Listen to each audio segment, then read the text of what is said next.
Mental Podcast Productions. Sheesh.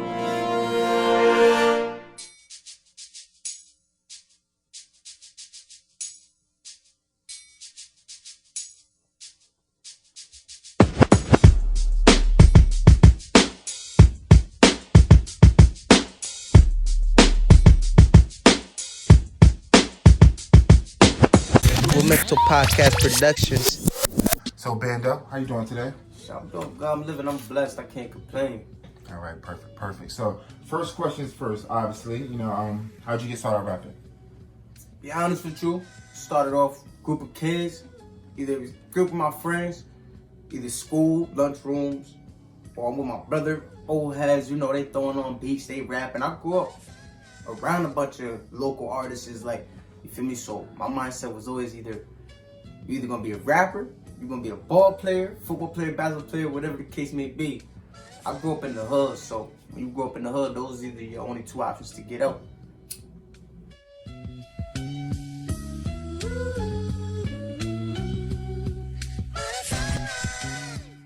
Right here, this shit right here, answer, wicked trenches, nigga.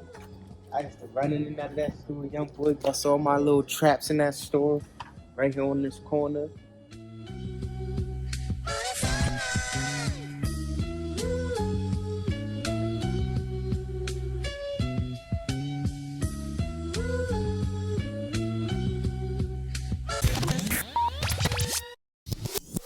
All right, so you said you just got it started out in this rap game and stuff. You know what I mean? What was your first breakout hit that you felt like was like, all right, this is really might be something?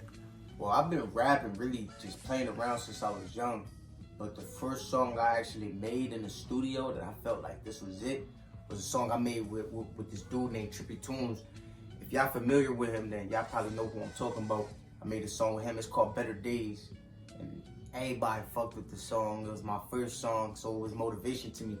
Oh, people fuck with my first song? All right, let me really take it serious. So literally after that, it's been literally every week I would drop a song. Like if people that's following me on SoundCloud, Facebook, Instagram, Snapchat, if you follow me on social medias, you will see how frequently I've been posting songs. So like my first month of posting music, it's literally been me posting music like literally week.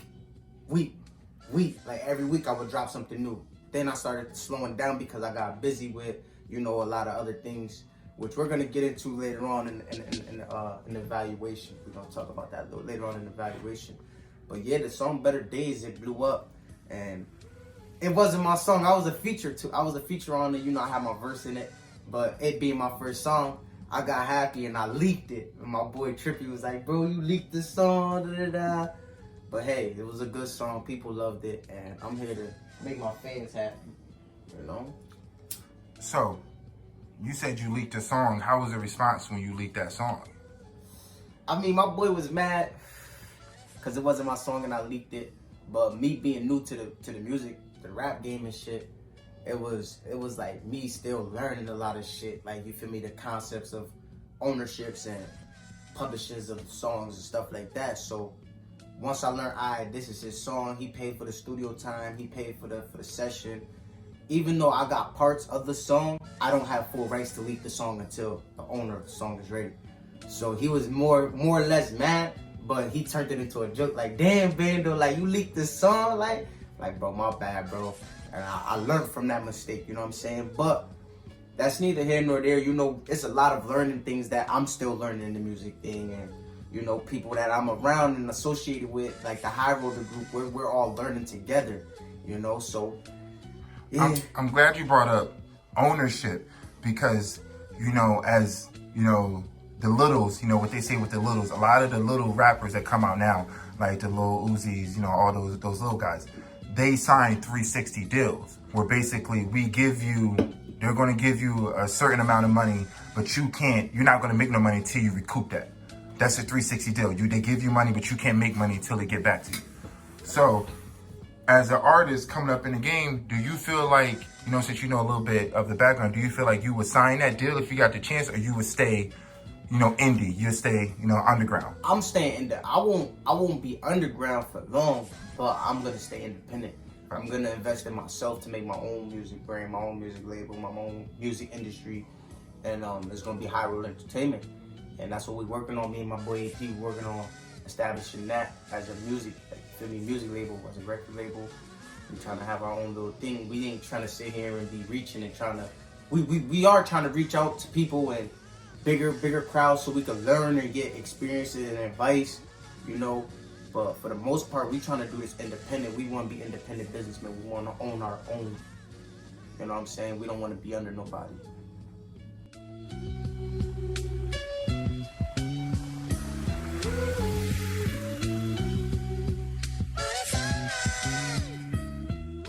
Still show love. This scheme world out here. Real shit. This my nigga scheme world out here. We just living in it, my nigga. I'll be my guy. For my guys that's in there. You feel me? But this right here, this strip right here, from up the streets right here, this is where all that shit started at, like rapping, filming, getting shot at, ducking from cops, running through alleys, all that shit, real shit, man. But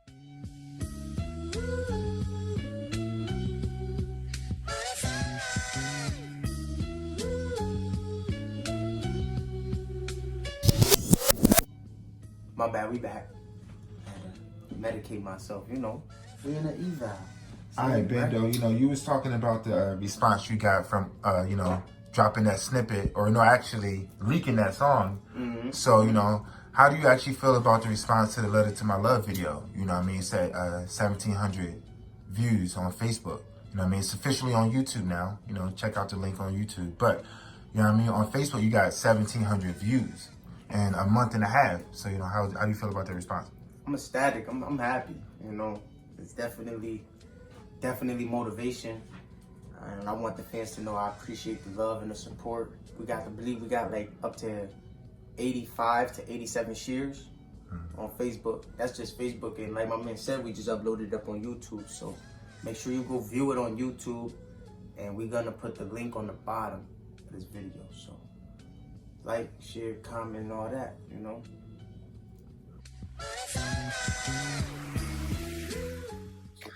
Young boy, that shit right there used to be Mr. D's, but for me, get hectic over here. That's why I shot Letter to My Love at right there with BP. Mainly right there on that corner where that store at, where that nigga just went in. We gotta get up off this corner 12 over there. You know what I'm saying? Y'all know how I live. You need to tuck in the peacoat. 15 shots, then I reload.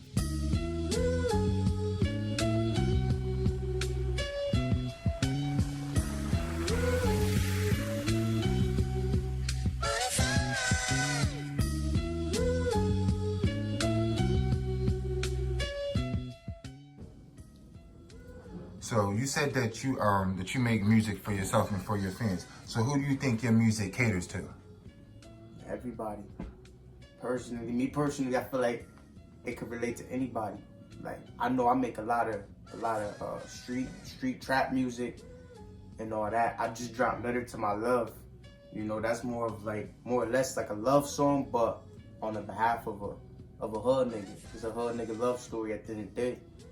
Like, females might listen to my music, they like it, but I feel more or less the Letter to My Love is something that they touch more, like they in tune more with that.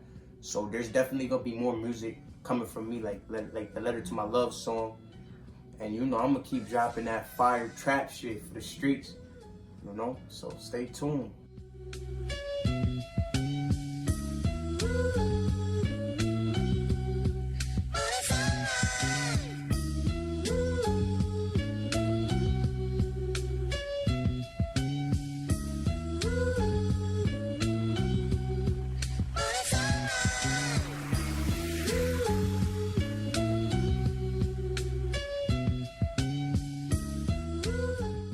What are your rap influences?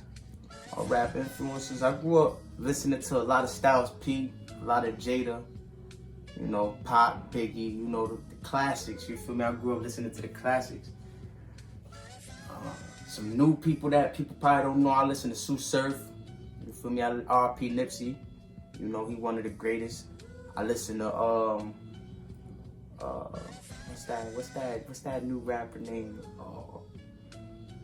Osama, Asana, something like that. But he got a song. It's like, if we gon' war, we gon' war, then we gon' war forever. Might as well go to war together. That song fire, like. So I listen to other rappers, but majority of the time, like if you see me pull up at a gas station to go pump my gas, or you see me coming out the shower, you see me coming out the shower, you're gonna hear Bando in my house. That's all you hear me listening to, straight Bando. That's my favorite rapper right now. That guy, he's lit. He's lit. Tune in, I'm telling you.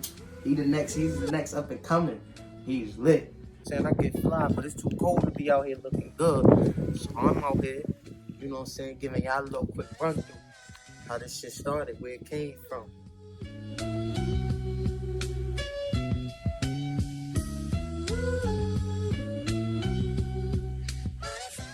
Alright. So, there's so many local rappers in CT. Smoking y'all face and shit. I'm disrespectful. I mean, we setting the vibes. You know what I mean? They should know we setting the vibes. But there's so many local rappers in CT. You know what I mean? There's so many that's trying to pop. CT really hasn't ever had a rapper that has popped. Like we all know Cassie from CT. We all know that. We hold her down. But what makes you stand out from all the local rappers around here? I say motivation, the grind, and staying in touch with your fans. Like I always go live here and there, communicate with my fans. I even communicate with fans literally in direct messages. They send me beats. Like I have fans that send me beats. Some of the beats that I've made and I've been on, that you heard some of my music on, has been from some of my fans. And some music that I put out, it ain't just about things that I went through. It could be something that my friend went through. So maybe a kid that's listening to my music, they could relate to it. And my music is more or less to get out there so people can understand that there's people are also out there going through the same thing, the same struggle, the same bullshit, the same cops shooting us and trying to bring a black man down. We all going through the same thing. So don't let that shit hinder you. Don't let that shit hold you down. Don't let the negative criticism hold you down. Don't let nobody tell you can't be a rapper. Fuck all that shit. If my shit trash, my shit trash. But at the end of the day, I'm making it for myself and for the people that accept my music. So that's what made me different, because I'm not going to sit here and let nobody stop my grind. Hell no, I did this shit on my own. I started this shit off on my own. How I roll to be the brand. I did this shit by myself. Like it was a dream. And I'm making this shit reality. So it just take time. That's good. I don't rush. I don't rush into shit. Everything I do, I make sure I do it 100%. I take my time. I put my full motivation and my full attention into it. I'm not gonna half-step nothing. Real shit, man. But it's a lot about Bando that niggas don't know. Besides all that gangster shit, I'm a good nigga. You feel me?